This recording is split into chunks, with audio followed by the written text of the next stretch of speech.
बिस्मिल्लाहिर्रहमानिर्रहीम। जो लोग रोज़ाना इमरान खान की रिहाई की तारीख दे रहे थे ना, मैं उनको इत्तला देना चाह रहा हूँ कि आज साल 2024 का आखिरी दिन है और कैदी नंबर 804 जो है वो बदस्तूर अडियाला जेल में है। और जो लोग रिचर्ड ग्रेनल की ट्वीट्स को पाकिस्तान पर दबाव करार दे रहे थे, जो लोग ट्रंप की फ़ोन कॉल के इंतज़ार में सूख सूख कर कांटा हुए जा रहे हैं, मैं उनको बताना चाहता हूँ कि डोनाल्ड ट्रंप को इमरान खान की रिहाई से कतई कोई दिलचस्पी नहीं है। मुस्तकबिल में अगर कोई ऐसी फ़ोन कॉल आई तो जनरल आसिम मुनीर का जवाब एक ही है और वो है एब्सोल्युटली नॉट। जो लोग इमरान खान की बनी काला नज़रबंदी या पेशावर मुंतकली के दावे कर रहे थे, उनको बताना चाहता हूँ कि ऐसे बेबुनियाद दावे करने वालों को कल इमरान खान ने खुद झूठा करार दे दिया।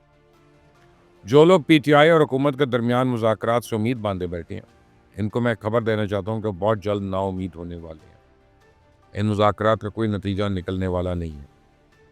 जो सहाफ़ी हज़रात ये खबरें दे रहे हैं कि इस्टेब्लिशमेंट इमरान खान के साथ नवाज़ शरीफ की तरह डील करना चाहती है, मैं इंतहाई एहतराम के साथ उनको बताना चाहता हूँ कि अभी तक जनरल आसिम मुनीर का इमरान खान के साथ बात करने का कोई इरादा ही नहीं है।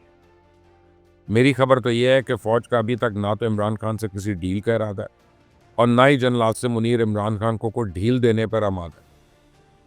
तो इस्टेब्लिशमेंट और इमरान खान के दरमियान 9 मई दीवार बनकर खड़ा है।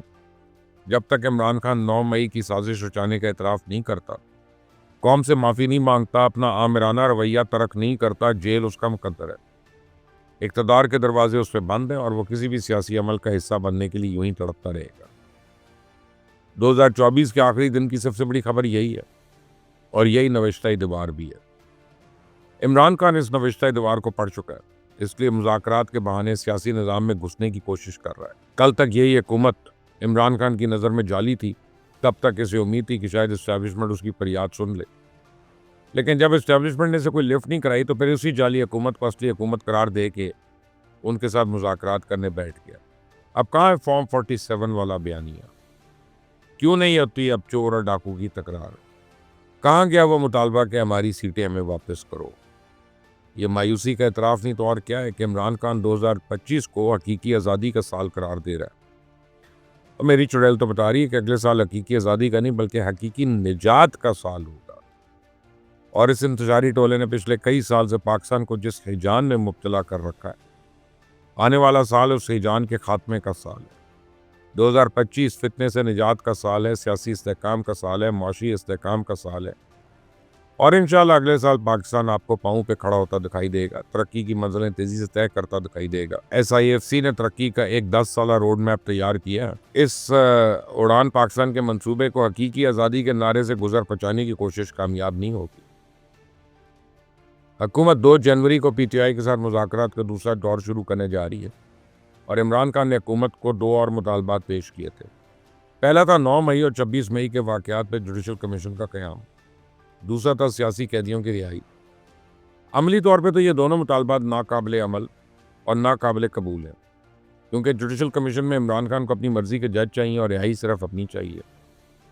6 जनवरी को 190 मिलियन पाउंड केस का भी फैसला आ रहा है। इस केस में इमरान खान को तवील कैद की सज़ा यकीनी है। पिंकी पीरनी इसमें शरीक मुलज़मा है और इसकी बरियत का इम्कान इंतहाई कम है। फिर तोशाखाना 2 है, फॉरेन फंडिंग केस है, 9 मई की साजिश का मुकदमा है, फैज़ हमीद के साथ इसका गठजोड़ अभी साबित होना है। ये सारे के सारे ओपन एंड शट केसेस हैं। तो इमरान खान को सब में सज़ा यकीनी और ये मुज़ाकरात, ये हकीकी आज़ादी के नारे, ये ट्रंप की कॉल का इंतज़ार सिर्फ और सिर्फ इस सज़ा से बचने के हरबे हैं। आप लिख लें मेरी बात, इमरान खान को अब सज़ा इन सब में सज़ा यकीनी है। अगले साल फौजी अदालत का दरवाज़ा भी इसलिए खुल जाएगा। इस फितने से 9 मई का हिसाब भी लिया जाएगा, हर सूरत लिया जाएगा। बहुत जल्द ही अपने फैलाए सियासी इंतशार को खुद दफन करने पर मजबूर हो जाएगा। यूनान में किश्ती हादसे के नतीजे में 38 पाकिस्तानी अपनी जान से गए। इनके घरों में अभी तक सफ़े मातम बिछी हुई है और इस वाक़े के असल जिम्मेदार इंसानी स्मगलर तो अभी तक कानून की गिरफ्त में नहीं आए, लेकिन FIA ने 38 अफसरों को नौकरी से बर्खास्त कर दिया। इनमें चंद खवातीन अफसरान भी हैं। ये तमाम अफसर ज़्यादा इंस्पेक्टर लेवल के थे। मैं वाज़ेह कर दूँ कि लोग हालिया हादसे के ज़िम्मेदार नहीं, ये लोग हालिया हादसे के ज़िम्मेदार नहीं, बल्कि इनके खिलाफ इंक्वायरी तो न जाने कब से चल रही थी। चूँकि लोग FIA का मुहासबा करने का मुतालबा कर रहे थे, लिहाजा FIA के आला हुकाम ने अवाम का गम और गुस्सा ठंडा करने के लिए एक नोटिफिकेशन जारी किया। और मैं FIA हुकाम से बसात एहतराम पूछना चाहता हूँ कि इंसानी स्मगलिंग के धंधे में सिर्फ इंस्पेक्टर लेवल तक का अमला मुलव्वस है। गुजरांवाला जोन जो है इंसानी स्मगलरों की जन्नत है। इस जोन में तैनात होने वाले असिस्टेंट डायरेक्टर्स और डिप्टी डायरेक्टर्स क्या बरियों से माए? इनसे कब सवाल होगा कि आपकी नाक के ऐन नीचे ये इंसानी स्मगलर चंद टकों की खातिर हमारे नौजवानों को खुलेआम मौत के मुंह में भेज रहे हैं और आपको इस धंधे की खबर तक ना हुई? जिस रोज यूनान में किसी डूबने की खबर आई थी, मैंने उसी रोज कहा था कि ये धंधा सरकारी और सियासी सरपरस्ती के बगैर मुमकिन ही नहीं है। FIA का ये नोटिफिकेशन तो इस बात का सबूत है कि प्यादों को फारिग करके सरकार ने हथनी फिर बचा ली।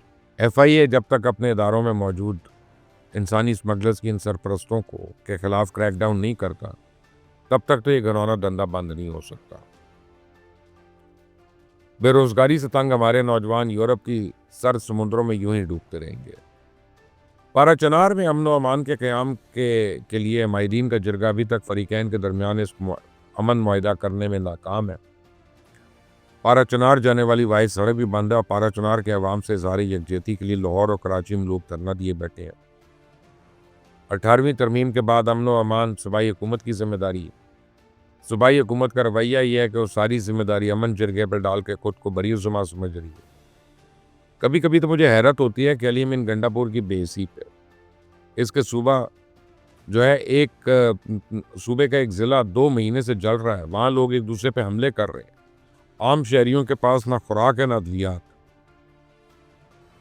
पेट्रोल पंप बाजार सब बंद पड़े हैं। अद्वियात की कमी के बायस वहाँ रोज़ाना बच्चे और मरीज मौत के मुंह में जा रहे हैं और पेशावर में आराम से बैठा अपना इक़्तिदार एंजॉय कर रहा है। किसी सूबाई वजीर को अभी तक पाराचनार जाने की तौफीक नहीं हुई। इमरान खान की बैरक की लाइट ख़राब हो जाए तो पूरे सूबाई हुकूमत इस्लामाबाद पे चढ़ दौड़ती है। पिंकी पीरनी के एक बुलावे पे ये 100 मरतबा भागे चले जाती है। लेकिन जिस अवाम ने इनको वोट देकर इक़्तिदार दिलाया, इनके मसाइल की उनको ज़रा बराबर भी परवाह नहीं। एक अरसे से मुझे यही सुनगुन मिल रही थी कि अली अमीन गंडापुर के हालात ख़राब है।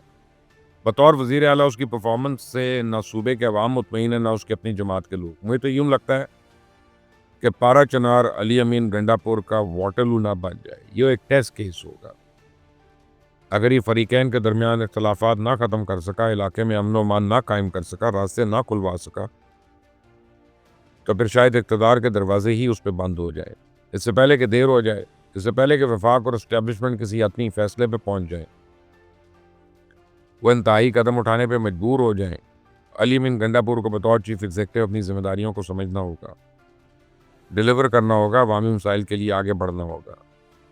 पाराचनार टेस्ट केस है। पाराचनार के अवाम के मुश्किलात ख़त्म ना हुई तो फिर अली अमीन गंडापुर के लिए एक मुश्किल दौर का आगाज़ हो जाएगा।